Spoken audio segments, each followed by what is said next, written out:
ይሄ ሜክሲኮ ውስጥ አንድ አውሮፕላን እዛው የሀገር ውስጥ በረራ የሚያደርግ አውሮፕላን ነው የነበረው። ሊዮን ከምትባለው አካባቢ ወደ ቲዋና የሚበር የነበረ አውሮፕላን ነውና ልክ ተነስቶ መብረር ከጀመረ በኋላ ከተሳፋሪዎች መካከል አንድ የ31 ዓመት ወጣት ነበረ እና እሱ ለማገት ሞከረ ማለት ነው። አውሮፕላኗን ወደ ቲዋና አይደለም የምትሄደው፣ እሱን ሀሳብ ቀይራ ወደ አሜሪካ በረሯ እንድትቀይር ለማስገደድ ሞከረና እዛ ላይ የነበሩ የበረራ አስተናጋጆችን ሌሎችንም ሰራተኞች ወደ ማጥቃት ነው የገባውና ዘሎ ወደ አብራሪዎቹ ክፍል ወይም ወደ ኮክፒቱ ካልገባው ብሎ መታገል ይጀምራል ማለት ነው። እና ሀሳባቸው ወደ ቲዋና የነበረ ቢሆንም ግን እንዲቀይሩና ጓዳላሃራ ወደምትባለው አካባቢ እንድታርፍ ተገደደች ማለት ነው።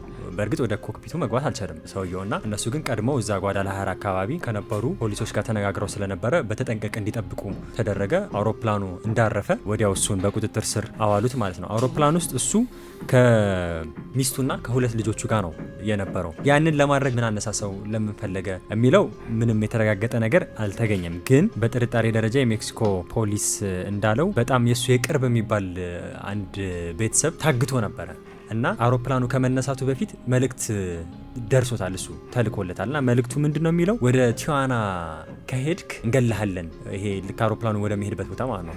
ወደዛ ሊሄድ እንደሆነ አውቀው ነበረ፣ መረጃ ደርሷቸው ነበርና ወደ ቲዋና ከሄድክ እንገላሃለን የሚል ዛቻ በስልኩ መልእክት ደርሶት ነበረ። ስለዚህ እዛ ከሄድኩ ይገሉኛል በሚል ፍራቻ አውሮፕላኑ ወደ ሌላ ቦታ እንዲያርፍ ለማስገደድ የፈለገበት ምክንያት ይሄ ነው የሚሉ መላምቶች አሉ። በእርግጥ ይሄ ነው ተብሎ በእርግጥ እንደ ሴራ ነው በኋላ እንደ ምክንያት ለመጠቀም ፈልጎ ነው ይሄን ያደረገው ወይስ ደግሞ እውነተኛ ነው የሚለው እስካሁን አልተረጋገጠም። ግን የአንድ አውሮፕላን በረራ ሊያስተጓጉሉ ችለዋል ማለት ነው። ያሳለፈው እሁድ ጠዋት ላይ የነበረ በረራ ነው።